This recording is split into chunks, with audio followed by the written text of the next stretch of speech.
Hello everyone and welcome to today's stream. You're joined by Claire here, she's also here. Hello everybody. And I'm Natalie, so thank you so much for joining. I can see that there are quite a few people in the chat room this afternoon, so do feel free to say hello. I can already see that Niels has said hello from Copenhagen. Thank you for joining us. I do love Denmark, and we've had a lot of good Danish films recently coming through, so We have. thank you so much for joining. Comment away in the chat room and we will do our best to relay those. And also, if you want to give a shout out to any films that you've seen during the festival month, stick it in there and we will do that. So, And any questions, fire away. Fire away. Should we have a look at what's been going on in the festival hub? Yeah, it's been an exciting, busy week, so let's take a look. Okay. It is a little bit fiddly, so I am going to be clicking around a bit. But as I do that, Claire, you distract. Tell a nice story. Well, I mean, we're going to take a closer look at it now, but I just wanted to say thank you, first and foremost, to everybody who took part in the focus groups last week, the screenwriter focus group and the filmmakers. It was so nice to get to meet, I should say, so many of you, and already a lot of amazing feedback has taken place. But yeah, we'll take a closer look now at some of the stuff that's been going on in the hub. So James Bradley, the co-founder of Liftoff Global Network, posted this earlier in the week, calling all filmmakers, any Liftoff Festival alumni or current taking part in the Manchester Liftoff, please click what describes you best. So this talks about screenwriting and connecting with screenwriters. So I'm actually looking to collaborate with a screenwriter. I'm looking to collaborate with screenwriters. My door is forever open. I'm looking to collaborate with screenwriters at this present time, but maybe in the future, not at this present time, but maybe in the future.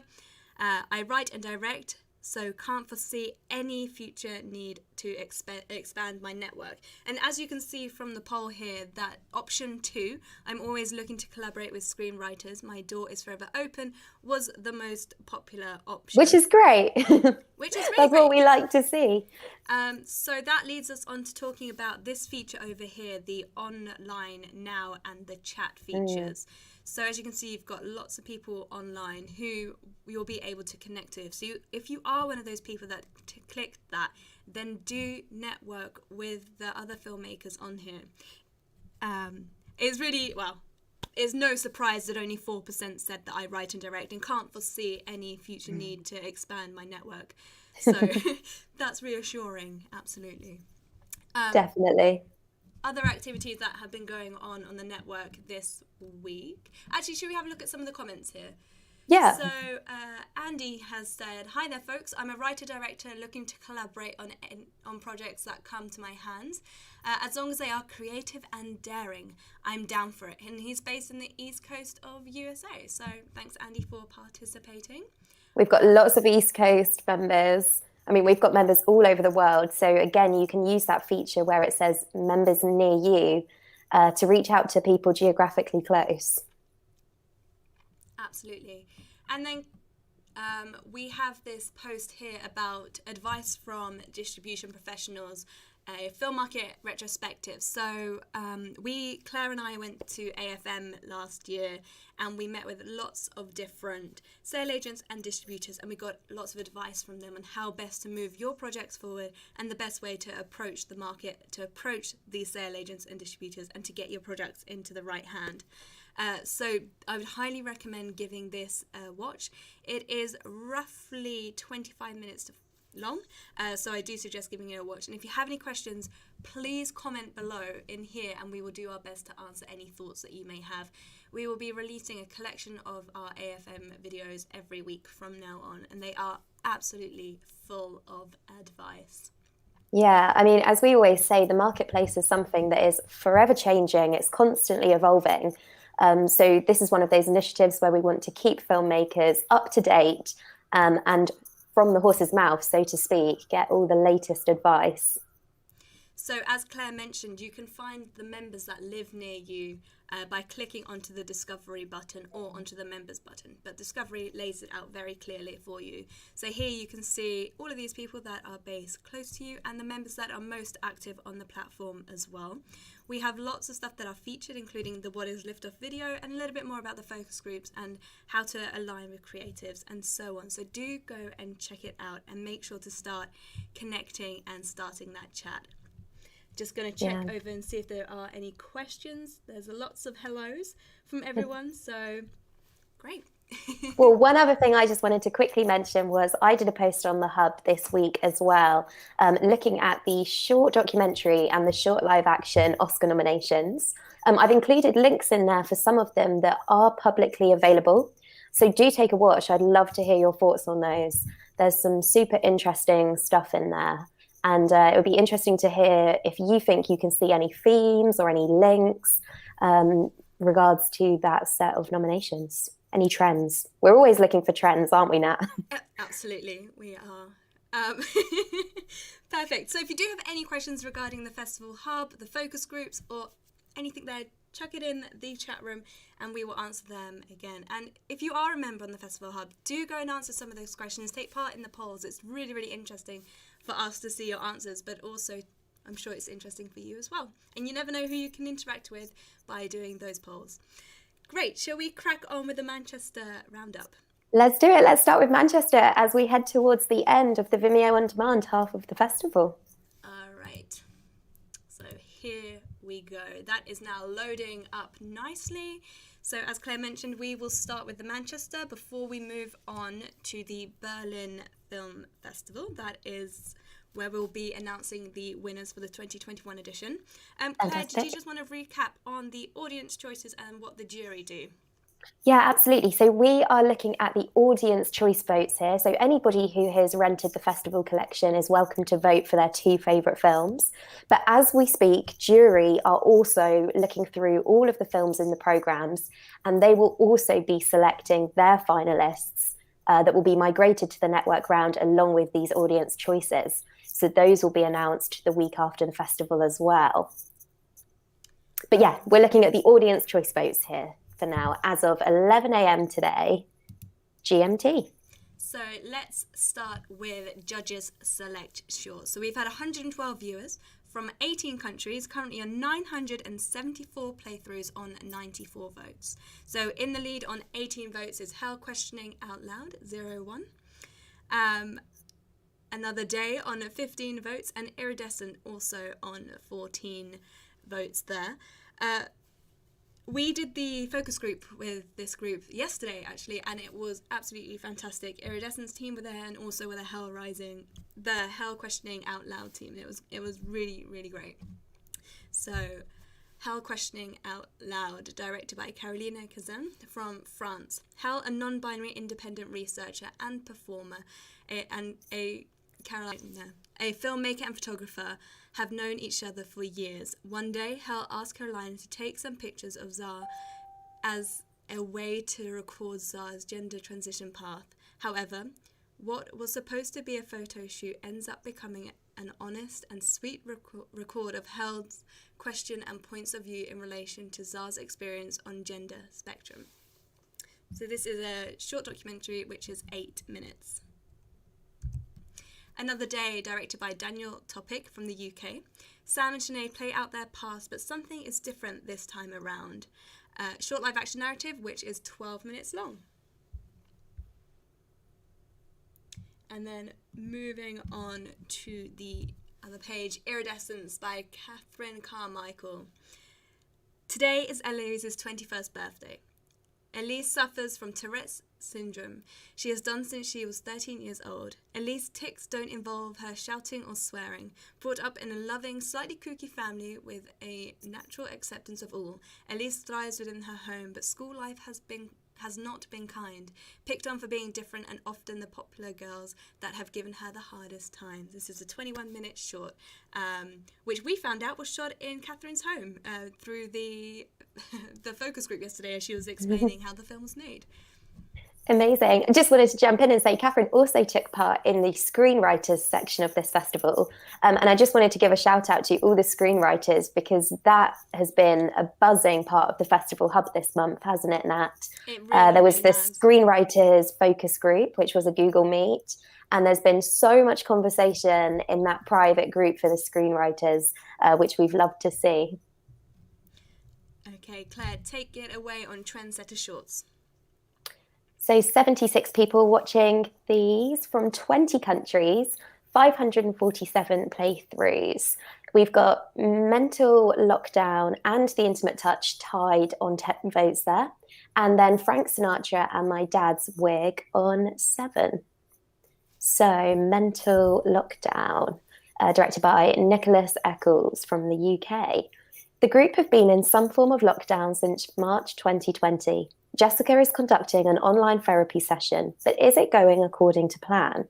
2 of the participants are boozing already. William is being teased, as per usual, and something is troubling Kimberly. So there we go. All right. And as I said, this is tied with The Intimate Touch, directed by Michael Stowen and Ariel McMillian. I had Michael on in our focus group, which was really cool. And I actually just saw him post today on the Festival Hub that he's had this film reviewed on a short film blog, which is fantastic. So do go and take a look at that if you're on the Festival Hub and see what someone else made of this film. So this is at a seaside restaurant. A conservative Muslim refugee meets a deeply feminist reporter for dinner. Officially, he's a source, and this is business. But what's really on their minds is the intense attraction they felt last week when they first met, despite a clash over his religious refusal to shake her hand. Tonight is a chance to pursue that attraction, if only they can navigate their convictions. Nice. And then we've got Frank Sinatra and My Dad's Wig, directed by Phil Pearson and Adam Frith. A son shares his heartwarming and heartbreaking memories of his Frank Sinatra-loving father and the last time he saw him. So another British film there, a 7-minute short. Nat, just before we continue, I just want to check if we've got your mic on loud enough. I've just seen some comments that you're a little bit quiet. Sure, I'll turn it up. Perfect. Okay. So then moving on to New Voices Shorts. And how is my voice sounding now? Is it better? Is that better, everyone? We'll see. Okay, so we have had 84 viewers from 17 countries on 923 playthroughs on 57 votes so far. Cry is currently in the lead on 10 votes. Lost Symphony is on 8 votes, which is also tied with My Little Bird on 8 votes. And as Claire mentioned, and as we mentioned before, these are the votes as of 11 a.m. GMT today. Okay, so Cry is directed by Ryan Lee Gregory from the UK. A father is unable to sleep because of his daughter's crying. A short film with a short synopsis and a drama. It's 3 minutes long. I love it when the synopsis or the log line are that short and brief and get to the point. It's great. Thank you for doing that. Lost Symphony, directed by Aline Godfrey de Tonacourt from Canada. This short film explores the relationship between a human and an instrument, the cello. Lost Symphony invites the viewer to question how we use music to define moments in our lives and how music can be used as a tool for self-discovery. This is a short film, it's a student film, and it's 5 minutes long. And then My Little Bird, directed by Danny Levine from the UK. Whilst dealing with trauma, a woman finds an abandoned bird's nest in the forest. Short live-action narrative, which is 10 minutes long. Okay, all right, Claire, take it away on the features. Perfect. So 61 viewers from 21 countries, and we have reached 354 playthroughs now on the features, which is great. Interestingly, we've got 3 documentaries here, so people are loving the documentary content this month. In pole position, it's The Yellow Queen, a road movie, on 17 votes. Portrait is just behind on 13. And then currently in 3rd place with the audience choice votes is Samos, The Faces of Our Border. So we've got Portrait here, directed by Lily Eichmann from the USA. 91-year-old American-born Canadian physicist Anthony S. Sarat spends his days alone in his Vancouver apartment, continuing to work on his research in the field of magnetism. He lives surrounded by the hundreds of faces drawn by his late wife, New York City and Vancouver-based portrait artist Patricia Graham Arrett. Dr. Arrett is filmed over the course of a 5-month period by first-time filmmakers Lily Eichmann, Arrett's granddaughter, and A.T. Raghib. Dr. Arrett works hard to finish his work as he reflects on his life and marriage in this intimate portrait. And then The Yellow Queen, a road movie directed by Lucio Risi from Belgium. A one-way journey from Cologne, Germany to Bamako, Mali, crossing Europe and then the biggest desert of our planet, 7,200 kilometers.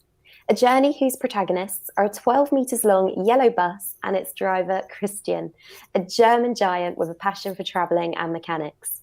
Since 2012, he's been delivering the indestructible Mercedes 0303 coaches to Mali to give them a second life. And then our final documentary here, Samos, The Faces of Our Border, directed by Shams Abu El-Ainain from Switzerland. At the border of the Schengen area, international laws and conventions forced thousands of people to live in inhuman camps. One of them is the hotspot of Samos on the island that has the same name. Focusing on the people in and around this migrant camp, built for 600 persons, but where more than 6,000 live now, it also gives an insight on the European politics that have led to this catastrophic situation.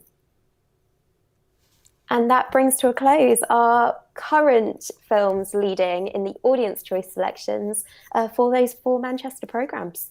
Claire, can you remind everyone when this round finishes for the Manchester Lifter Film Festival?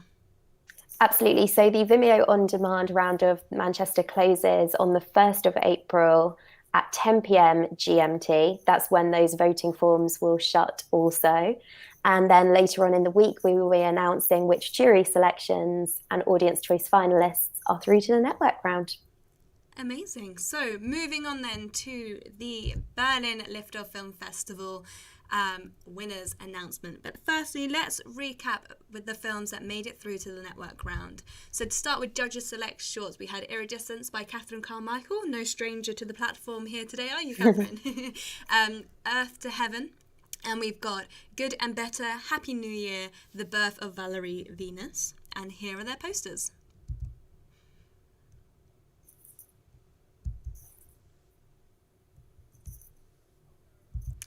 And next, Claire, do you want to take Judges Select Features? So the audience choices went to Coming Up Short and Broken Souls. And the 2 jury selections were King of Ravens and Hannah's Shabbath Dress. And their posters are here as well.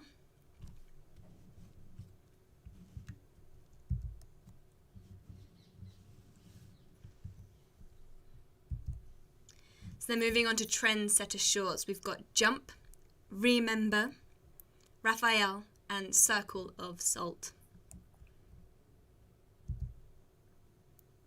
And their posters. And then the Trendsetter features, Companion, Aber Migratory Birds. And then the jury selection was #Victory Alphabet, From Brest to Reichstag. And the posters again are here.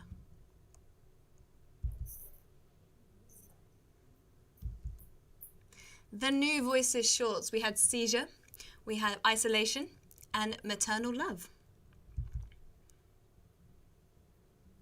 So many great films there. This was it's exciting when you see them all back to back like this. Absolutely, and we had a handful of special mentions as well. We've got The Snow Maze, Schweizmerzig, and False Teeth, and Under the Skin. So, shall we find out who the winners are? Let's do it. Drum roll, Natalie. I'm trying. Okay, and the winners are Happy New Year, directed by Morten Jensen, Sabine Thun, and Tobias Lund Nielsen. Happy New Year is a dark, poetic drama about a dysfunctional relationship, addiction between young adults, and love that does not consider.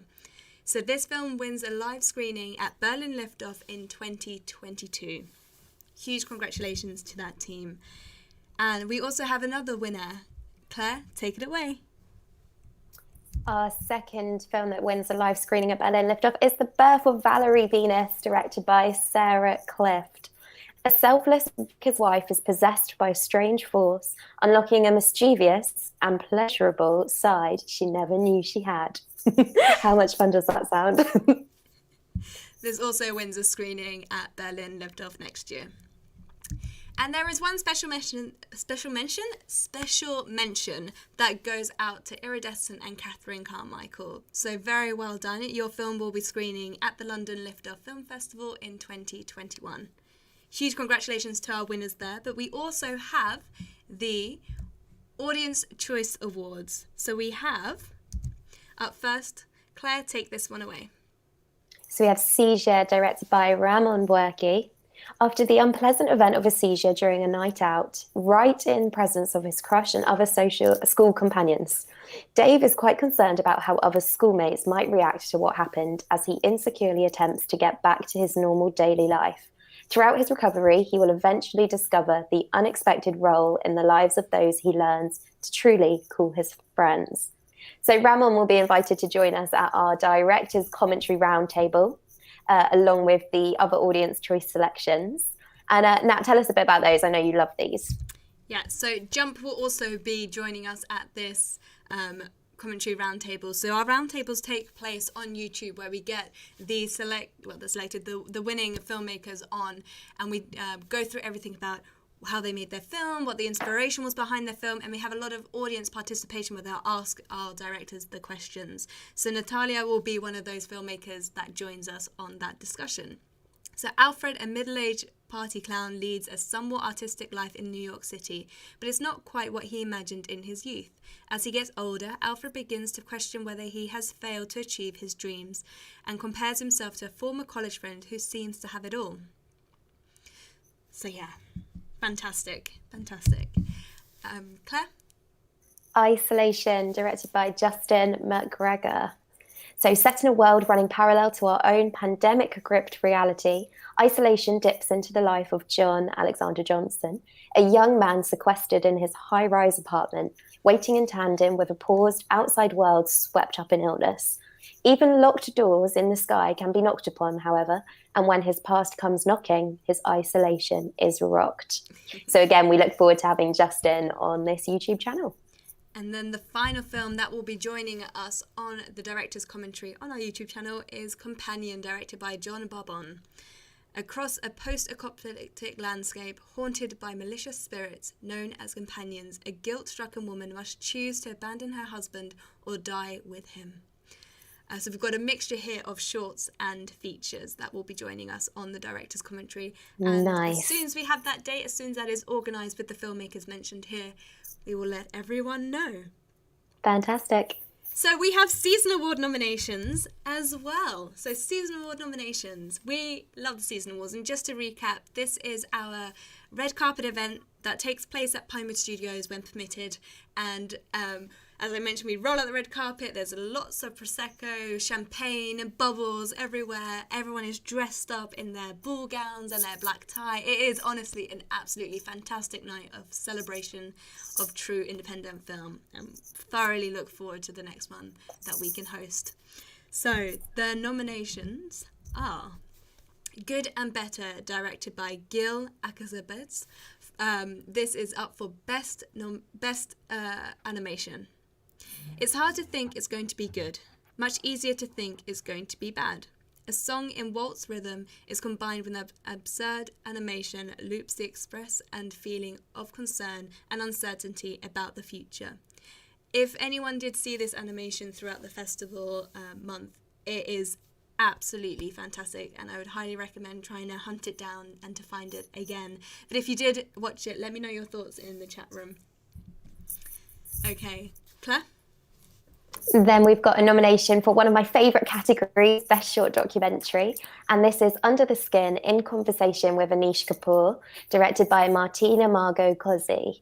Under the Skin, in Conversation with Anish Kapoor is an experimental art film that presents in an unconventional and emotional way the creative universe of one of the most iconic artists of our century. So a huge congratulations there to Martina and her team on the nomination. Then finally, King of Ravens has been nominated for Best Feature Live Action Narrative, directed by Peter Laudansky. So Darko, a young survival artist, lives illegally in Germany. He tries to keep himself and his sick mother afloat in an urban jungle until he is at rising at risk of losing himself in an amour flirt with the mysterious Elena. What at first seems to suit him very well soon becomes a problem. He begins to fall in love with her. Elena seems to enjoy the situation but leaves it open for a long time whether she shares his feelings. The fragile dream shatters when the unequal relationship with the past catches up with them. Suddenly, Darko's whole existence, as well as the hope for a better life, is at stake. Amazing. And they are our Berlin winners. Oh, no, there's not. There's one more. There is. One more we've got coming up short. This is a Best Feature documentary that so many of you loved. So it's great to announce it today. This is directed by Queen Muhammad Ali and Hakeem Khalik. Coming up short is the true story about Shorty, a member of the Lunch Mob. Apologies, that doesn't roll off my tongue. One of the most controversial platinum and gold rap recording groups of all time, led by Ice Cube. This came back with so many great reviews from both the audience and the jury, so I'm very happy to see it. And this was a film that made it through to the network round on the audience choice. So it's very exciting to see which films will be making it through from Manchester. Absolutely. Just checking. Yes, that was the last slide. So what I'll do now is I'll get Claire and myself back in here. So bear with me one moment. And here we are. We are back. So thank you so much for joining. I haven't been able to keep my eye on the chat room as much as I'd like throughout there, but I can see that there's been lots of conversation going on. And James Bradley is here as well, so he's been answering a few questions by the looks of things. So thank you for keeping an eye. Does anyone have any questions they'd like us to answer straight away? I can't see any rolling through, so this is great. Again, we're always on the Festival Hub if you want to reach out to us as well. I've had a few filmmakers reach out to me in the chat, and that's been really nice. So yeah, we're always floating around. Yes. Thank you so much for joining us, and we will be back shortly to find out which films have made it through to the network round. We look forward to engaging with you on the Festival Hub. Keep an eye out for postings that we will be doing later this week and next week, and engage with those as well. Until then, we'll see you later. Bye-bye.